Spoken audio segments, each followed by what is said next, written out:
Estamos de volta com mais um podcast. Hoje nós vamos falar sobre música e espiritualidade. Está comigo aqui o maestro Carlos Caetano.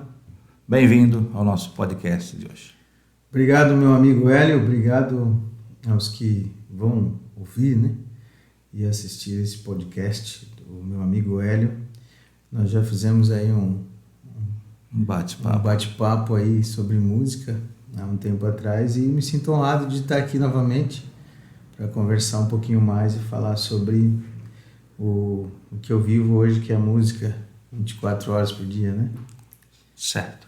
Você que não é inscrito no canal, se inscreva, deixe seu like, ative o sininho para ser informado sempre que postarmos novos vídeos, ok?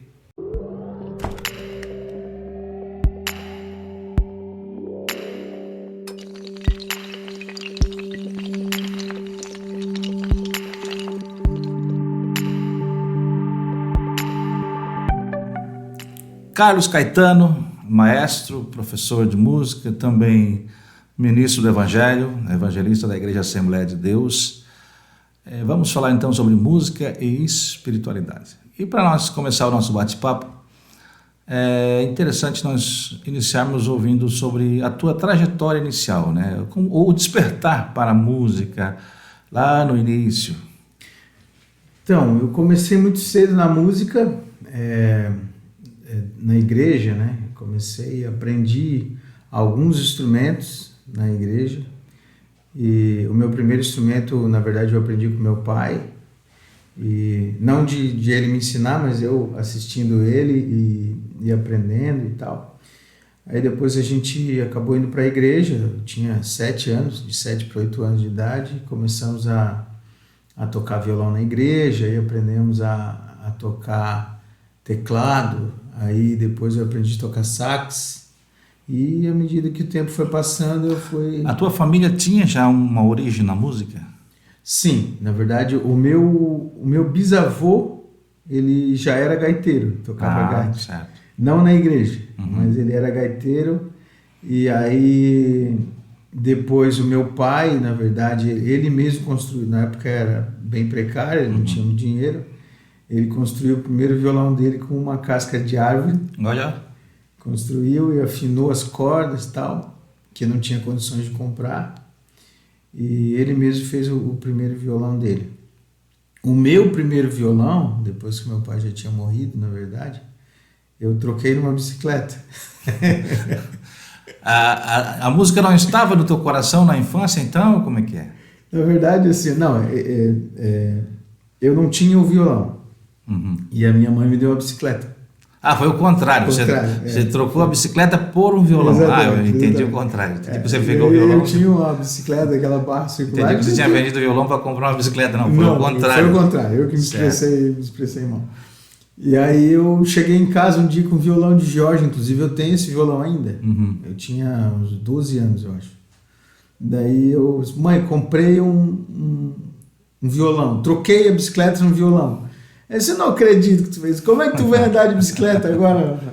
Eu disse, mãe, eu quero aprender, eu quero tocar violão, não me importa andar de bicicleta. E aí aquele violão foi a minha escola. Eu chegava da escola e ia para praticar ele. Tanto que no início eu não sabia nada de acordes, não sabia como é que chamava, nada. Eu só sabia, eu ficava lá naquela época era fita cassete, Sim.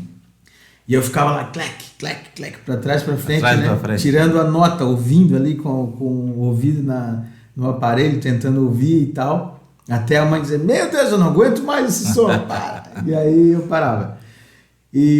Mas eu não sabia nada. Quando eu comecei a tocar com o pessoal lá da sede, na época ali, o Vilmar, o Braz. Está se referindo aí a Criciúma, né? Criciúma. E é ali que começa a tua história. Lá em Criciúma que começou. Agora aqui eu estou faz 16 anos, Mas estamos falando aqui porque estamos em Porto Belo, E para os nossos que estamos acompanhando, nossos amigos do YouTube, hoje o Caetano reside aqui na cidade de Porto Belo, mas é natural de Criciúma. Natural de Criciúma, exatamente. Então, todo o berço musical, toda Tudo a tua história lá. está lá. Aliás, Criciúma é uma cidade fenomenal nesse aspecto, principalmente no meio evangélico, mas muitos fora dele também. Bons, muitas referências musicais legais lá. E aí, lá em Criciúma, nessa época, eu comecei a tocar ali com o Gesiel Fernandes, o Gesiel Freitas, o Brás, o Vilmar, o Misael, e que eram músicos assim top, né, lá em Criciúma e tal. E a gente começou a tocar junto. O Luciano também, o Luciano da banda Frutos, na época a gente fez a banda Frutos, eu devia ter uns 15, 16 anos quando a gente começou a tocar. Então, quando tu te viu assim, não, eu sou um músico, que idade tu tinha nessa época? Eu acho que ali uns 15, 16 anos. Quando tu te vê mais ou menos, já, não. A gente formou essa banda, o Luciano, né, o idealizador da banda, o Luciano e Gisiel, se não me engano. Eles formaram essa banda e me convidaram para tocar, fazer guitarra base e back vocal, né? Daí o Luciano fazia e cantava, fazia o back principal, a voz principal, e aí eu fazia o back vocal. Aí passou algumas pessoas, a Jerusa de Sala, em Criciúma, a irmã dela também, não lembro o nome agora. Mas enfim, passou bastante pessoal ali pela gente cantando e tal, e eu tocava guitarra base, daí depois já comecei a fazer algumas músicas solo também, que eles não me conheciam bem assim, né? E eu era sempre fui muito tímido quando era mais novo. Então eles riam muito de mim. Tocava lá no ginásio de Criciúma, 7.000 pessoas abrindo lá o show do Voz da Verdade, e eu cantando e batendo a mão na perna, assim, né? O pessoal dançando e tal, lá nas músicas. A gente cantava umas músicas mais rápidas e tal. E eu ali batendo a mão na perna. Depois a gente via aquelas fitas cassetes. O Carlinhos, eles me chamavam de Carlinhos lá, né? O Carlinhos ali dançando, botando a mão na perna, com toda a energia. E eu não tinha eu era muito tímido, não tinha realmente, para essas coisas não era bom. Eu cantava bem, mas para me expressar corporalmente assim, eu não era muito bom, não. E quando tu decidiu assim, não, vou estudar música, vou partir para uma faculdade? Então, eu, na verdade, em um determinado ponto da vida, houve um certo desestímulo, não sei se essa palavra é correta, mas por parte até da minha mãe, assim. Porque o meu pai era músico, mas o meu pai era um tipo de músico da noite, né? Ele não era cristão, então ele era músico de noite. E a minha mãe não queria isso pra gente, né? Nem pra mim, nem pro meu irmão. E ela dizia, meu filho, vai fazer outra coisa, vai estudar outra coisa, isso aí não vai te dar comida no prato. Eu disse, olha mãe, mas é meu sonho e tal. E aí de tanto ela falar aquilo, eu acabei dando umas desestimuladas, assim. Teve uns anos, acho que uns 4 anos que eu me desliguei da música. E aí, quando chegou a época de eu decidir o que eu vou fazer, primeiro porque eu também não tinha muito dinheiro para fazer faculdade e tal, e eu fui naquela que eu sentia uma certa vontade e que me cabia no bolso, né? E aí eu fiz a faculdade de letras, lá em Criciúma. Comecei lá e terminei aqui na Univale, porque daí foi a época que eu noivei, vim para cá e tal, né? E aí, depois de eu terminar a faculdade de letras, é que eu voltei para a música de novo. Porque quando eu cheguei aqui, eu saí de Criciúma dando aula, dava aula lá numa escola do Ricardinho Vieira, dava aula na escola de Joelson, lá, não sei se chegou a conhecer, dava aula de técnica vocal já, dava aula de teclado. E aí, quando eu vim para cá, eu já tinha uma certa bagagem musical, né? Da igreja e de dar as aulas. E foi onde eu comecei a trabalhar aqui com música. E aí acabou acendendo tudo aquilo que eu estava um pouco abafado ali, né? Que eu tinha focado mais na carreira profissional, que era ser professor, enfim, né? De inglês. Cheguei a dar bastante aula de inglês. E aí quando eu cheguei e comecei a trabalhar com músicas, não, eu vou para música. Aí eu comecei a fazer faculdade de música ali na Univale. E desde então? E aí, desde então... Na verdade, antes de eu começar a faculdade, eu já estava, digamos assim, uns 40% trabalhando só com música. Hoje, profissionalmente, exclusivamente música? Hoje, só música. Hoje eu sou maestro ali, fundador, na verdade, né? Ali da banda filarmônica em Bombinhas. E agora, nesse mês passado, eu comecei agora também iniciando a banda sinfônica aqui municipal de Porto Belo. Sim. Mas, há 10 anos atrás, eu já iniciava os trabalhos aqui na banda da Assembleia de Deus de Porto Belo, que foi onde, na verdade, me consolidei como regente de banda. Certo. Né? Mas hoje eu trabalho só com isso. Então, claro, eu dou aula dos instrumentos de sopro, que fazem parte da banda sinfônica, flauta, clarinete, trompete, trombone de vara, eufônio, tuba, tudo esses tipos de instrumentos da banda sinfônica eu dou, de metais e madeiras, né? E mais violino, viola e violoncelo também. Sim. E além disso, eu dou aula de música. Respira música o dia todo? Respiro música de segunda a segunda. Domingo eu às vezes dou uma relaxadinha e pego o violãozinho para cantar.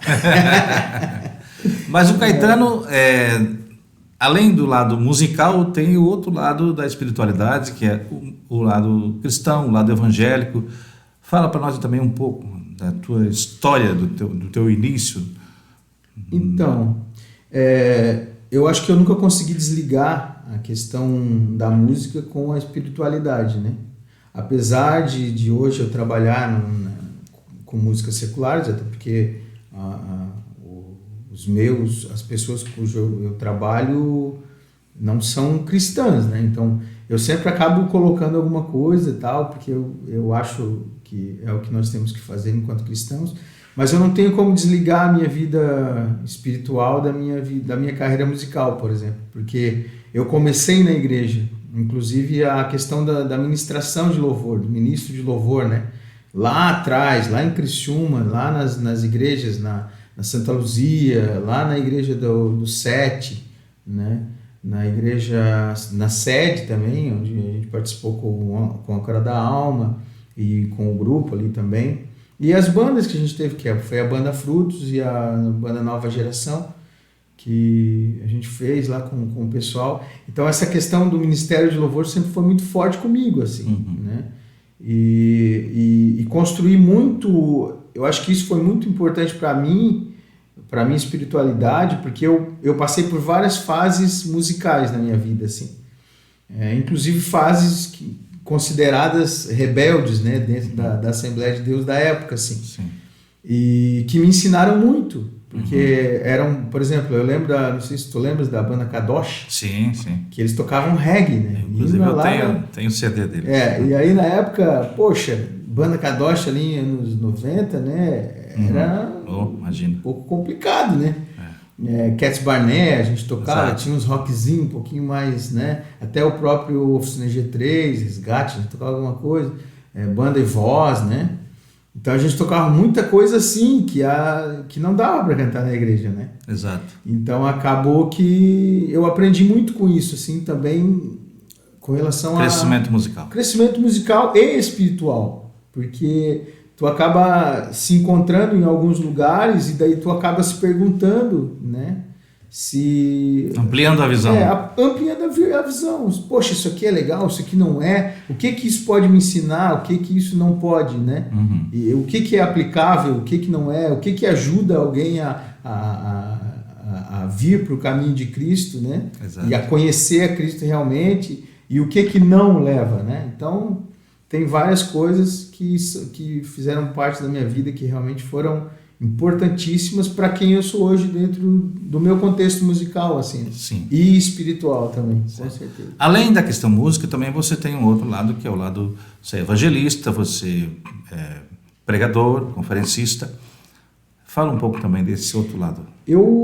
Quando eu tinha 18 anos, eu estava tocando numa igreja lá no bairro Meler, lá na Mineira, uma subcongregação lá. E aí a irmã Nímia, a esposa do pastor Antônio Neves, já saudoso, e ela foi usada lá em profecia e apontou o dedo para mim e disse: hoje eu te tiro de trás do teclado e vou te dar o dom da palavra.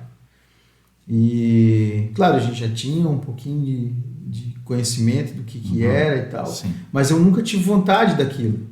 Então Era estranho para mim receber aquela palavra, né?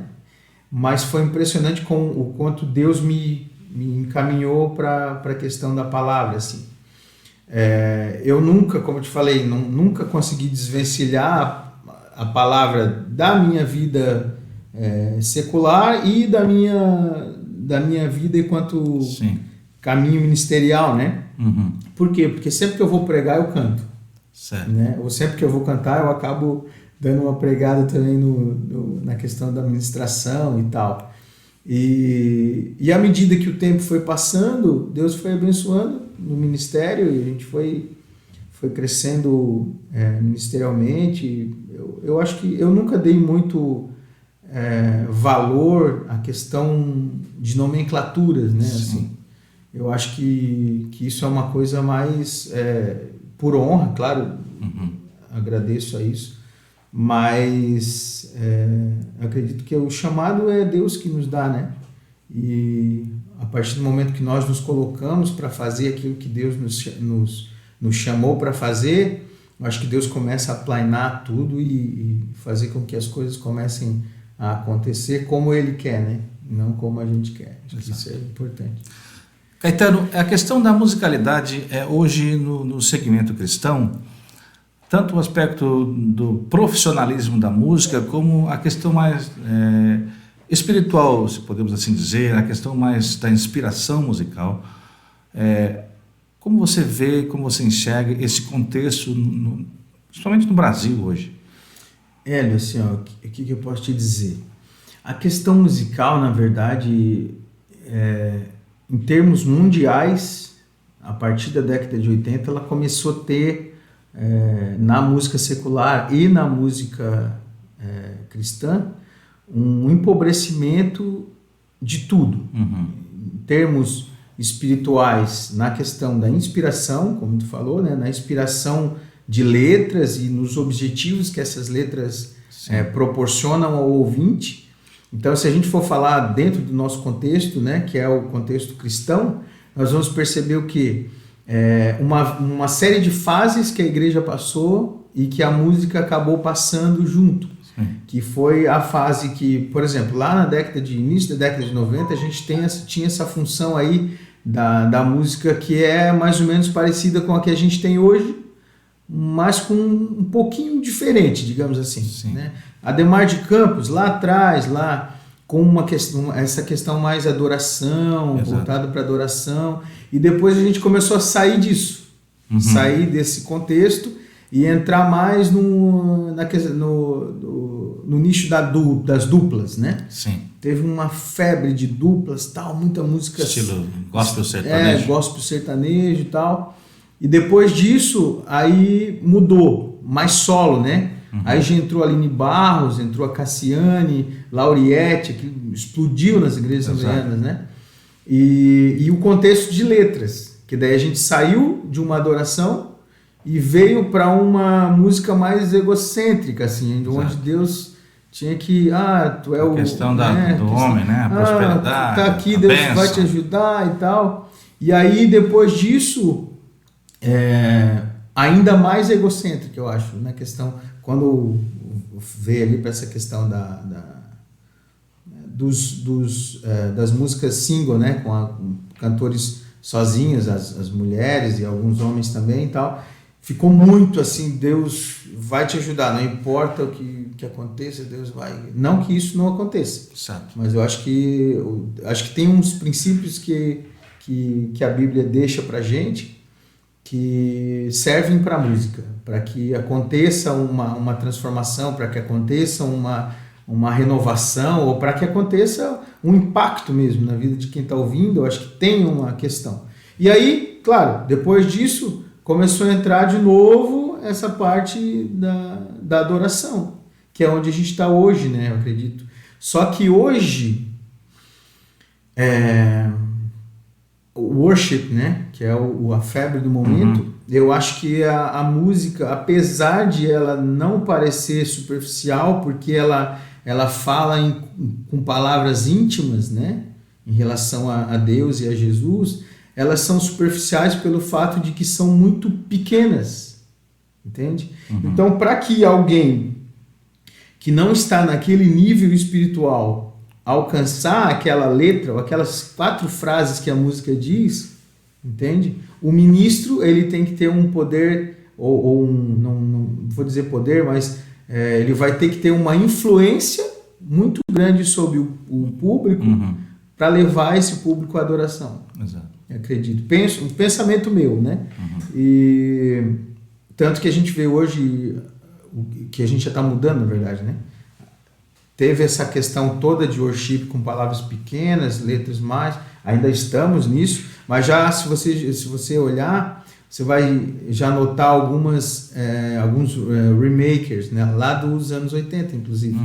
Né? Inclusive hinos da harpa, que em algumas igrejas já estão se extinguindo, mas... Com a nova roupagem, muitos têm... Exatamente. Então estão puxando o que tinha lá atrás e estão trazendo de novo. Músicas, por exemplo, como Grande é o Senhor e um digno de louvor. Lá atrás, né? Carlinhos Félix, lá para trás.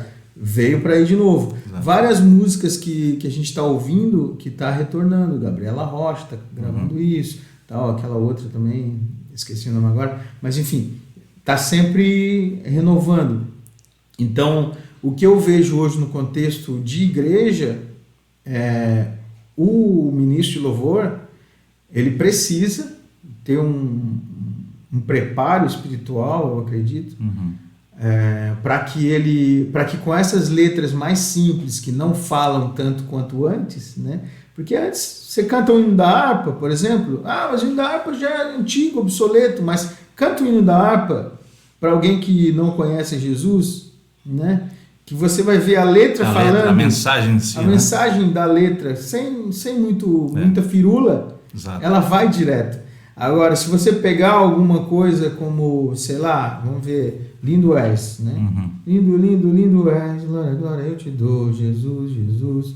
Beleza, isso é muitas vezes.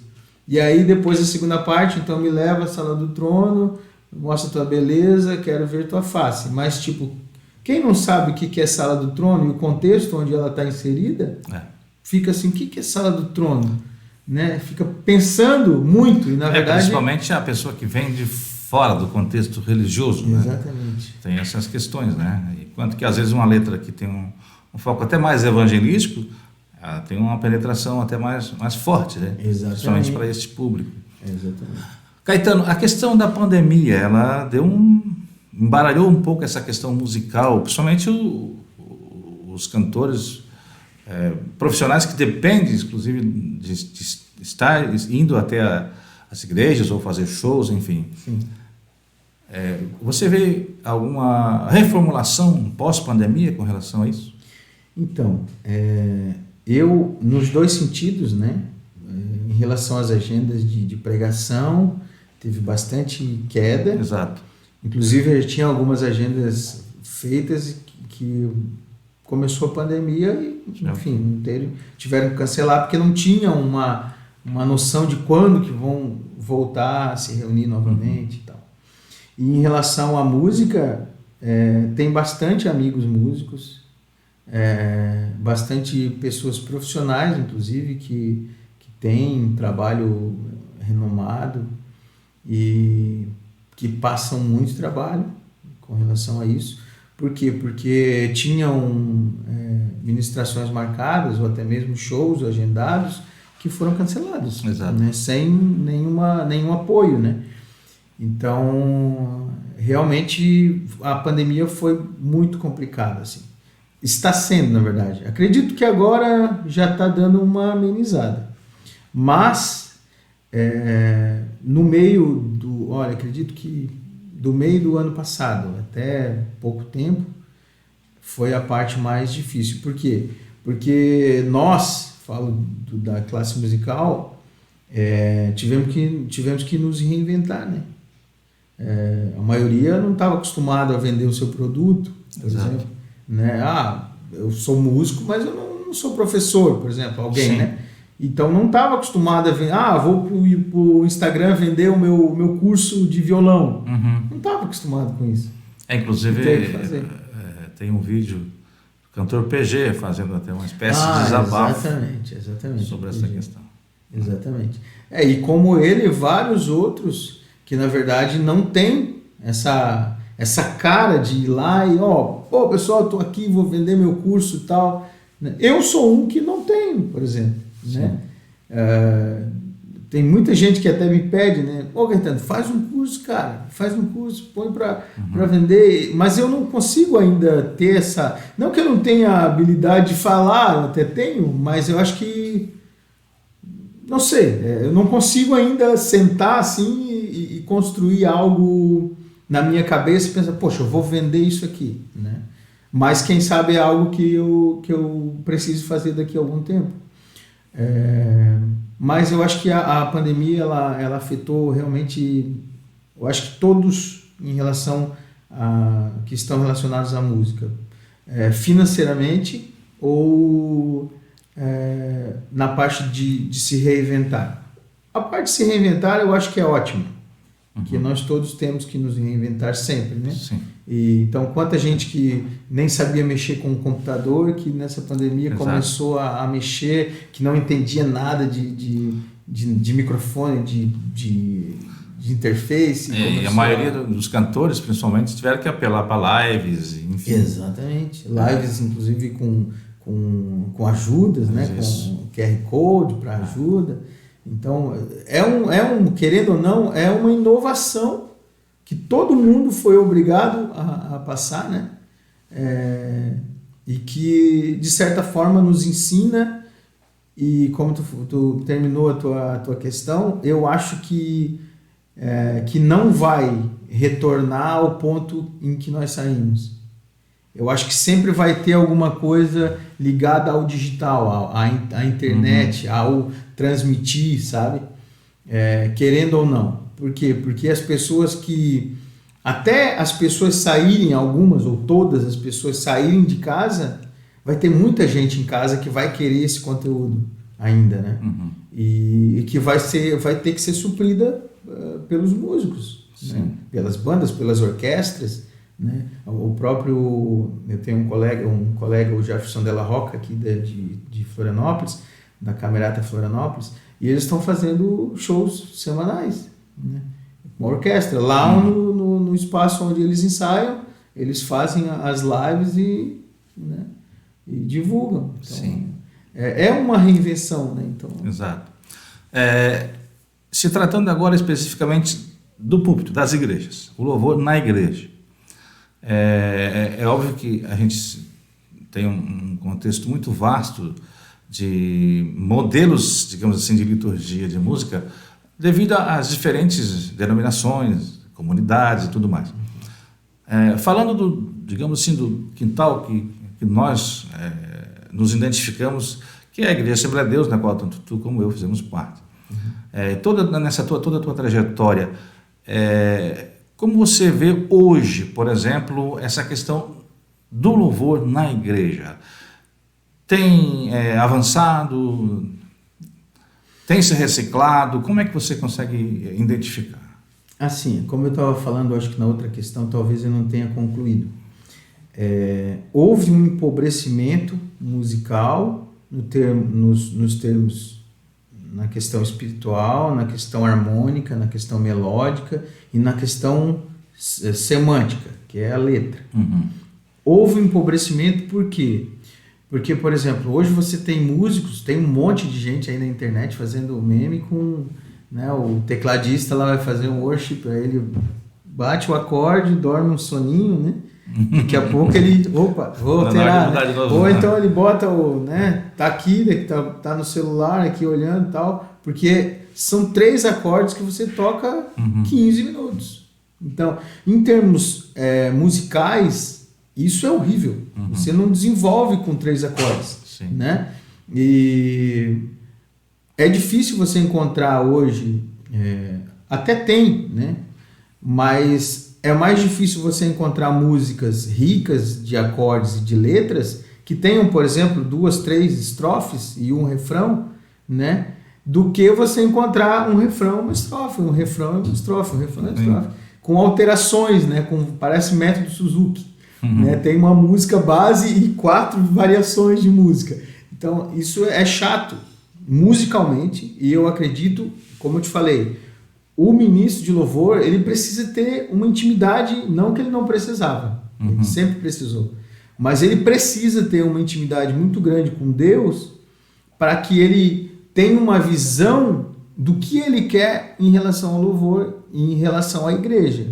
Porque o que é a ministração de louvor, né? A ministração. O ministro de louvor, ele vai pegar a igreja com a sua persuasão, né? E aí, claro, com o que Deus dá para ele, e elevar o povo até com que eles se abram diante de Deus, né?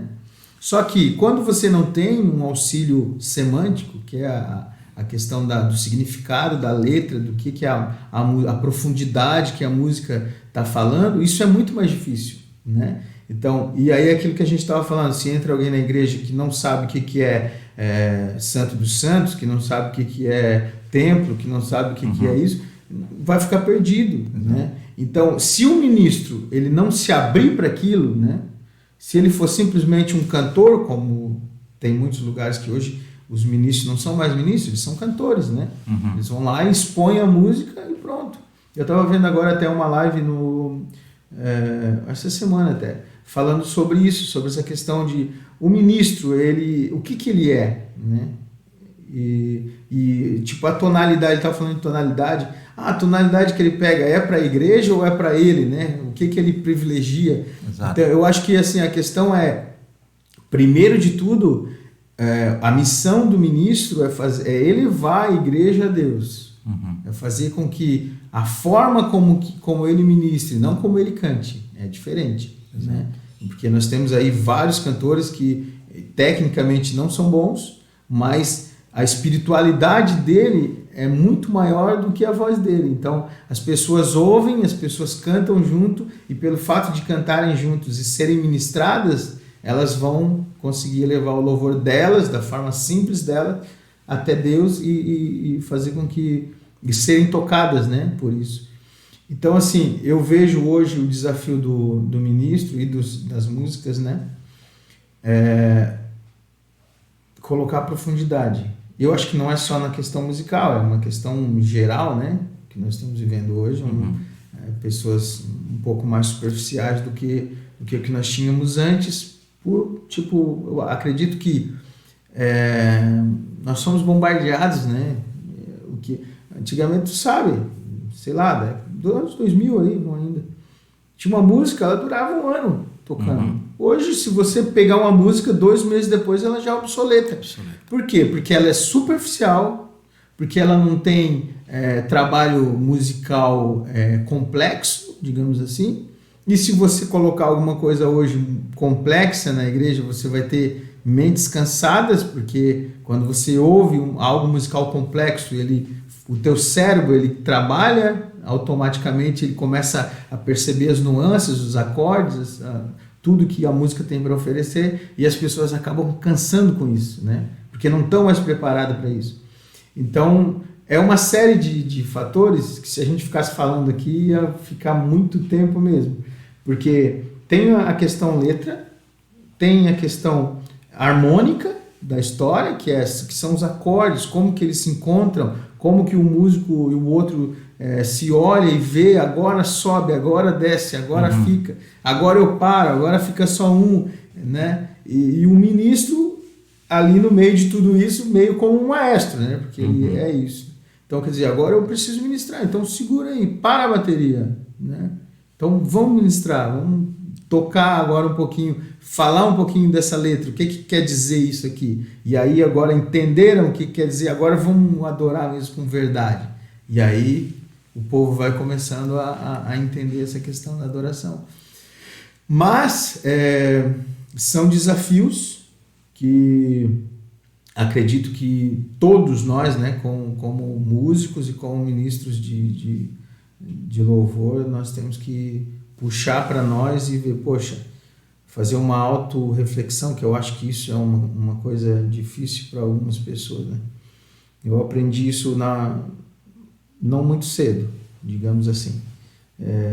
Eu passei um tempo que eu tinha medo de que as pessoas me avaliassem, né? Então eu nem perguntava como era.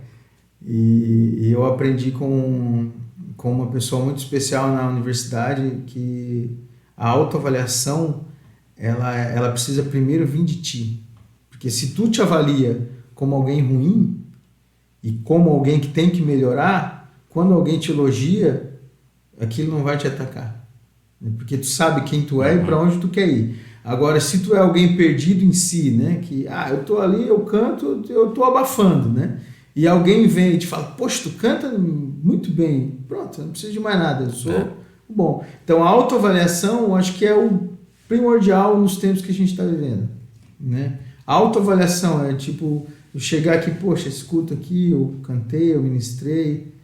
Como que foi? Né? Como que o povo reagiu? Será que alguém chorou com uma ministração? Será que o povo entendeu que aquela letra queria dizer? Eu só cantou da boca para fora. Porque isso é papel do ministro, né? Se ele não fizer isso, quem que vai fazer? Quem está cantando, pode ser que aconteça, né? 2, 3 no meio lá, que já está mais ligado, façam mais. A maioria, eu acho que não. Exato. Caetano, para nós partir para o encerramento do nosso podcast, os nossos jovens, ou músico principiante que está na igreja, ele tem assim, um desejo e talvez se sinta com uma certa vocação para a música.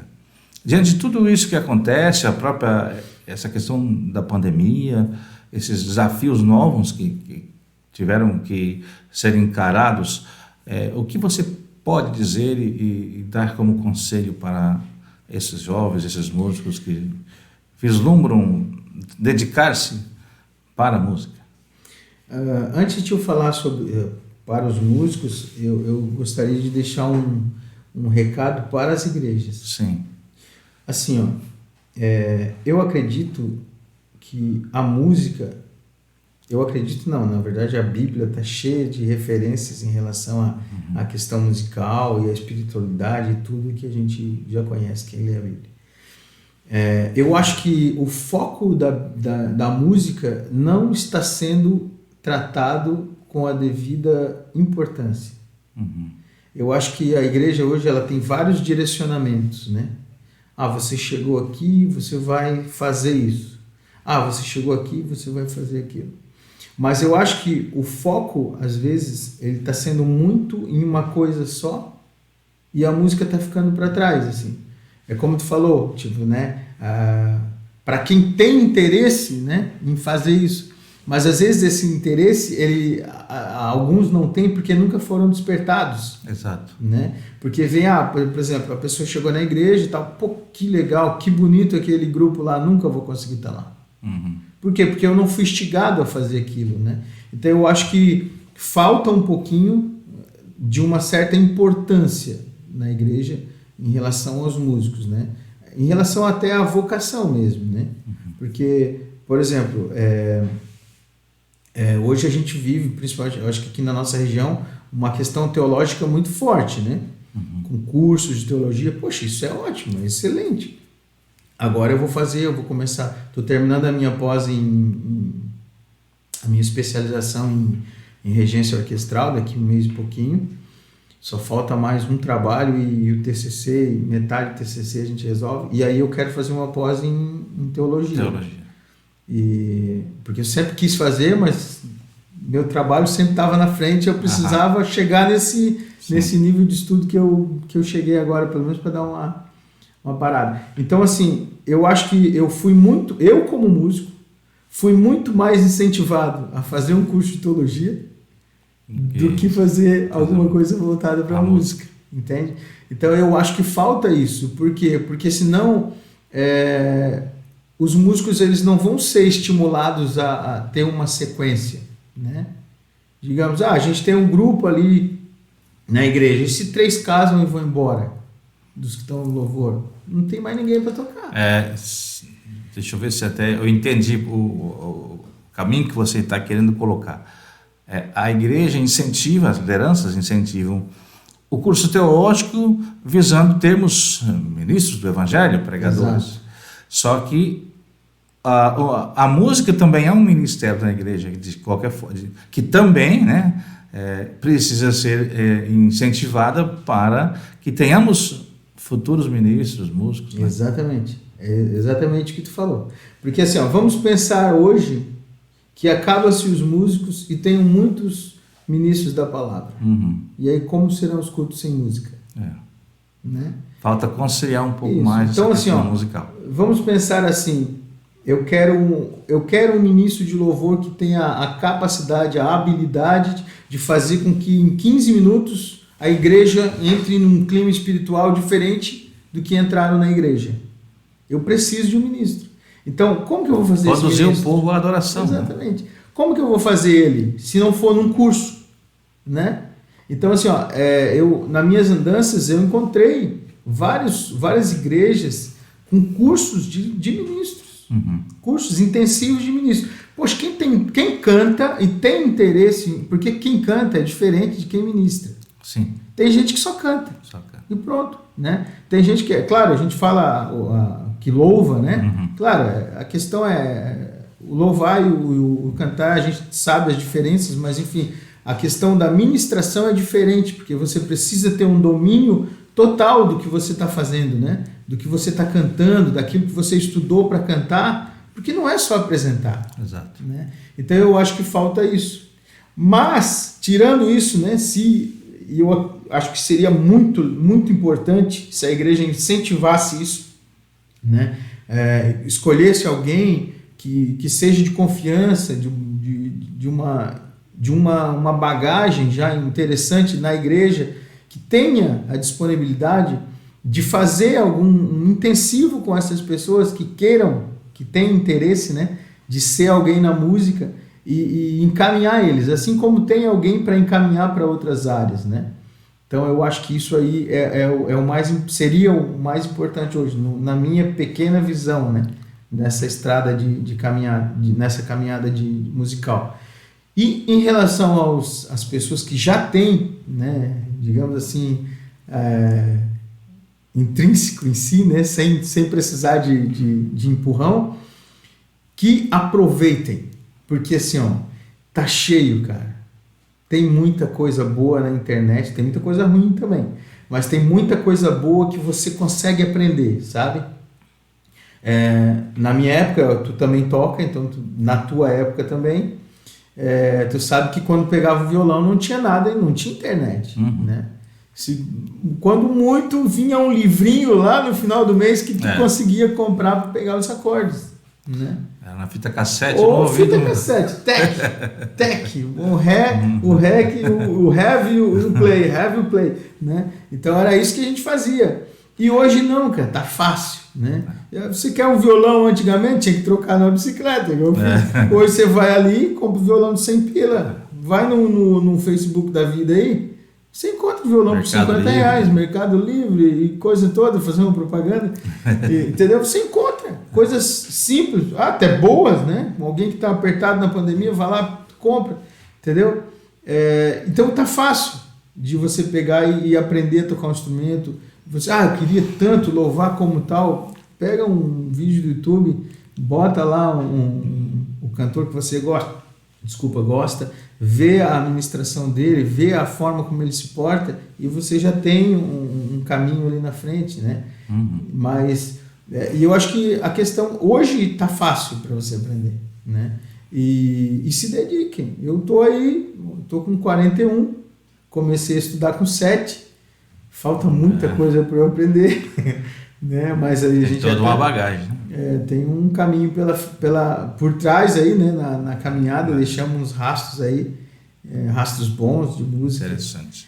E pretendemos continuar estudando até não conseguir mais, né?